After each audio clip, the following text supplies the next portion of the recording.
चलो देखो, कक्षा 10 विषय गणित प्रश्नावली 1.1। ये पहला प्रश्न है, निम्नलिखित संख्याओं को अभाज्य गुणनखंडों के रूप में व्यक्त कीजिए। सबसे पहले जानो अभाज्य गुणनखंड क्या होता है।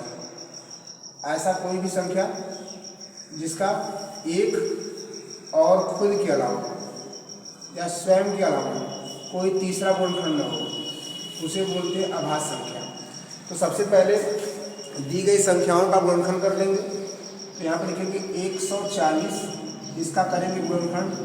तो ये 2 से कटेगा, 2 सत्ते 14, फिर यहाँ हो जाएगा 0, फिर 2 से काटेंगे, 2 तिहाई 6, यहाँ पर बचा 1, ये 0 हो गया 10, 2 पच्चे 10, फिर यहाँ 5 से काटेंगे, 5 सत्ते 35, फिर 7 से काटेंगे, 1 आ जाएगा। जैसे 1 आएगा ये इसका अभाज्य गुणनखंड हो गया। अब लिख लेंगे 140 के अभाज्य गुणनखंड क्या क्या है। तो आप बोलोगे 2 गुणे 2 गुणे 5 गुणे 7। अब इस प्रकार से लिखने के बाद इसको और मॉडिफाई करके लिखेंगे। तो अगर कोई संख्या 2 बार 3 बार है तो उसको घात के रूप में लिख लेंगे। अगर सिंगल बार से उतार लेंगे तो 2 की घात यहाँ पे 2 हो जाएगा, गुणे 5 गुणे 7। इसका मल्टीप्लाई नहीं करना, उसे ऐसे छोड़ देना है। इसी प्रकार से मुझे अगर 156 का निकालना है तो क्या कर लेंगे, 156 में कर लेंगे अभाज्य गुणनखंड। फिर से 2 से कटेगा, तो 2 सत्ते 14, फिर 2 अट्ठे 16, फिर 2 से काटेंगे तो 2 तिहाई 6, 2 9 18, फिर इसके बाद फिर 3 से कटेगा, 3 एक 3, 3 त्रिका 9, फिर जो 13 है ये 13 से कटेगा, ये पूरा हो जाएगा 1। फिर इसके बाद अगर मैं इसको लिखूँगा तो क्या हो जाएगा, 156 बराबर हो जाएगा 2 गुणे 2 गुणे 3 गुणे 13। अब अगर मैं इसको घात के रूप में लिखूँ तो 2 की घात 2 हो जाएगा, गुणे 3 गुणे 13, ये इसका हो जाएगा आंसर। इसी प्रकार से जो तीसरी सवाल है 3825 है, इसका करेंगे अभाज्य गुणनखंड। तो क्या हो जाएगा, सबसे पहले ये ध्यान देते हैं 2 से नहीं कटेगा, क्योंकि इसके इकाई के स्थान पे 0 2 4 6 8 नहीं है। 3 से भी देखते हैं, अंक को ऐड करो तो 8 3 11, 11 2 13, 13 5 18, 3 से काट सकता है। तो 3 से काटेंगे इसको, तो 3 एक 3, 3 दूना 6, 3 सत्ते 21 और 3 पच्चे 15। फिर इसी प्रकार से फिर इसको ऐड करेंगे, 2 1 3, 3 और 7 10, 5 15। अगर इसके अंकों का योग 3 से कटता है तो सबके 3 से कटती है, जानते हो 3 का रूल होता है। तो फिर इसे 3 से काट लेंगे तो 3 चौका 12 हो जाएगा।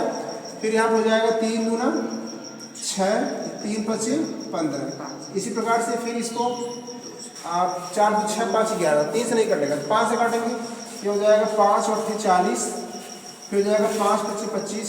फिर इसको अगर 5 से काटेंगे ये हो जाएगा 5 51 5 और 5 सत्ते 35, फिर जो 17 एक केवल 17 से कटेगा। इस प्रकार से ये पूरा कंप्लीट कर क्या हो गया, कैंसिल हो गया। अब लिखेंगे 3825 यानी 3825 का अभाज्य गुणनखंड क्या हो जाएगा। तो आप लिखोगे 3 गुणे 3 गुणे 5 गुणे 5 गुणे 17।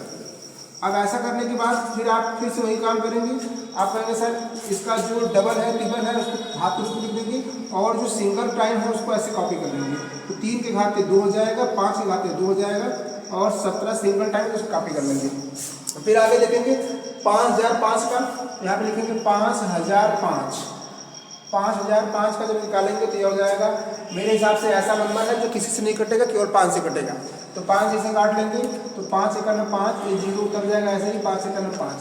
फिर हो गया 1001 हो गया, 1001 7 से कटेगा, तो 7 से एक बार काट के देखेंगे, 7 एक 7, यहाँ बचा 3 और ये 0 मिलके हो गया 30, 7 चौक 28, यहाँ पे 2 और यहाँ पे 1, 2 और 1 मिलके 21। ठीक है, 7 त्रिका 21, यहाँ पे आकर जाएंगे ये हो जाएगा 143। अब 143 जो है ये मेरे हिसाब से 11 से कटेगा। हमेशा याद रखना, जब भी इसको काटेंगे तो हमेशा आभाज्य संख्या लिखेंगे। आभाज्य संख्या कौन, 2 3 5 7 9 नहीं, 11 13 15 भी नहीं, 17।